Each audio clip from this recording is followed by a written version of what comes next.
Olá, bem-vindos ao segundo vídeo da nossa meditação sobre o Pentecostes. E eu estava dizendo na primeira parte que você não deixe ninguém dizer para você que você não tem o Espírito Santo porque você não recebeu o dom para transportar uma montanha até o Oceano Atlântico. A vinda do Espírito Santo aqui é o cumprimento daquilo que Jesus havia prometido em João 14. Eu voltarei para vocês. O Pedro disse então que, tendo recebido o Espírito Santo, ele derrama então o Espírito Santo sobre os seus. No verso 23 e 24, ele então vai pregar sobre o que aconteceu em Jerusalém quando Cristo se entregou, quando ele foi morto na cruz e como ele ressuscitou, porque ele, sendo a vida eterna, não pode ficar na morte, porque a morte não pode deter a vida. E no verso 33 de Atos 2, Pedro diz, exaltado à direita de Deus, ele recebeu do Pai o Espírito Santo prometido e derramou o que vocês agora veem e ouvem. Então, qual é o maior milagre do Pentecostes? Não é o barulho do vento, não são as línguas de fogo que foram vistas sobre os irmãos e as irmãs, e nem foi o fato deles falarem línguas que eram raras até na época.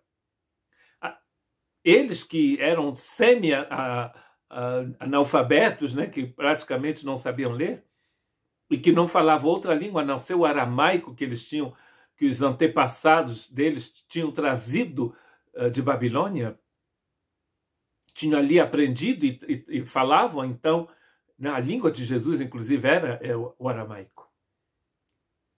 Essas pessoas que vinham da Ásia, que vinham do Extremo Oriente, da Europa e do Norte da África, perguntaram o que devemos fazer.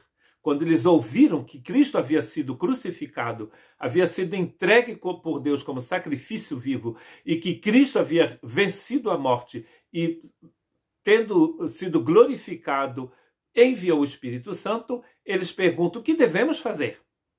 E só há uma coisa que se pode fazer quando você tem um encontro com o Evangelho de Cristo Jesus. É se arrepender. É o que Pedro vai dizer no verso 38. Eles vão perguntar o que devemos fazer. E Pedro diz, arrependam-se e cada um de vocês seja batizado em nome de Jesus Cristo para o perdão dos seus pecados. E vocês vão receber também o presente do Espírito Santo.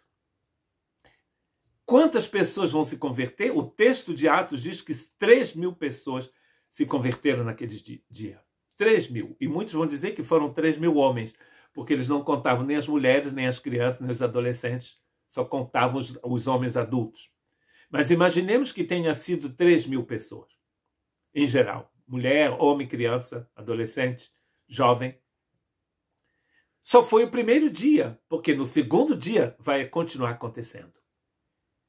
Então, o que é? O que está acontecendo aqui no dia de Pentecostes? Está acontecendo o que era para acontecer, uma festa que foi fundada 1.500 anos antes, com o único propósito de anunciar a grande colheita de Deus. E Deus é tão soberano, tão incrível, tão cheio de graça e de amor, que ele vai derramar o Espírito Santo dele durante uma festa, quando a cidade de Jerusalém estava cheia de judeus de todo o Império Romano. E para que a mensagem fosse entendida, Deus deu a capacidade, pelo Espírito Santo, aos irmãos e às irmãs de falarem até línguas que quase não existiam mais.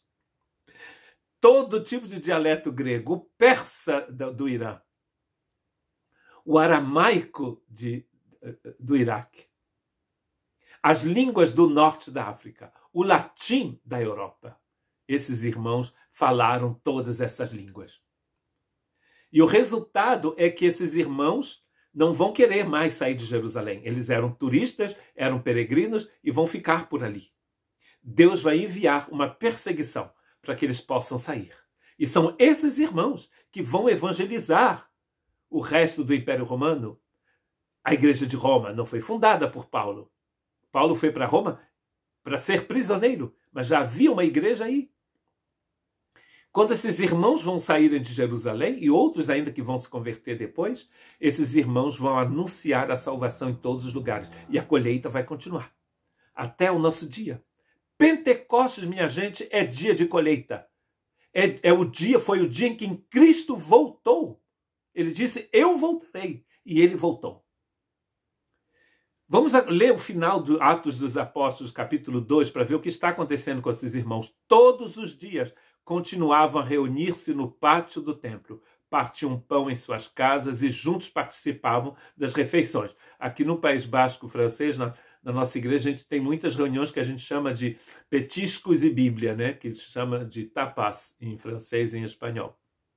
Petiscos e Bíblia, ou seja, a gente vem, cada um traz uma coisa para compartilhar e a gente, com um vinhozinho, é claro, e a gente compartilha essas coisas e estudamos a Bíblia. Olha só, eles já haviam inventado isso.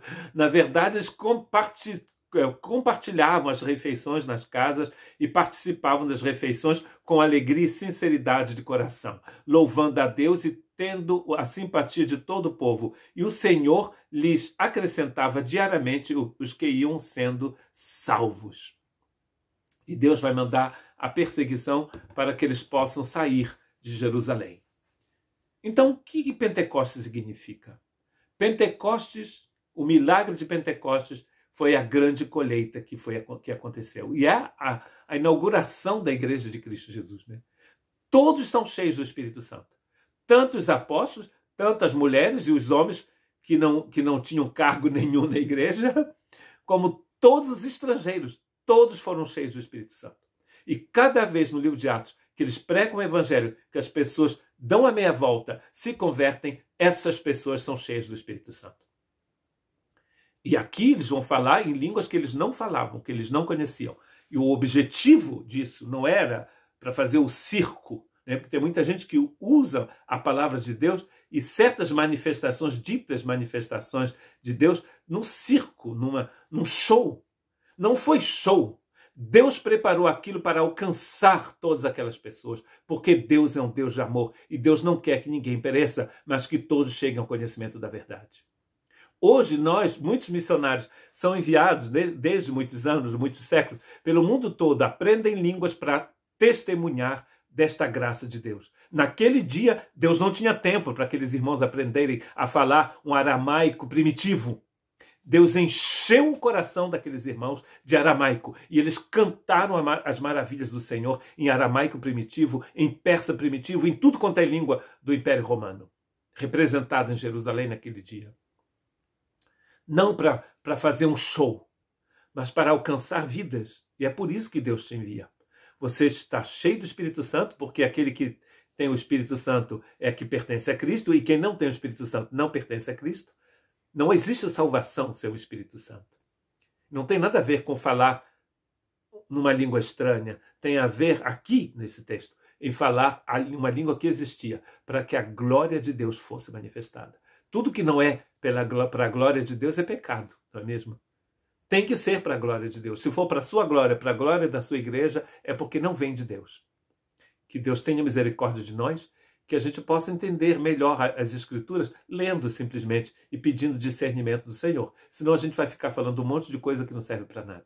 Dia de Pentecostes é dia de colheita. É dia em que o Espírito Santo encheu o coração de todos aqueles que se converteram. Que Deus te abençoe.